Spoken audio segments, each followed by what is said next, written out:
नमस्कार मित्रांनो, तर मी आज तुम्हाला सांगणार आहे मिक्स पालेभाजीची भाजी कशी बनवायची. तर तुम्हाला एका कढईमध्ये तेल घ्यायचं आहे. ते थोडं गरम झाल्यावर त्याच्यामध्ये मिरच्या ॲड करायच्या आहेत.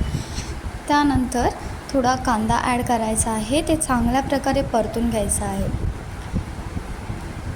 त्यानंतर आपण जे धुवून कापून घेतलेली पालेभाजी आपली आहे ती ॲड करायची आहे आणि त्यानंतर त्यावर मीठ टाकून 10 ते 15 मिनटं प्लेट ठेवून शिजवून घ्यायचं आहे.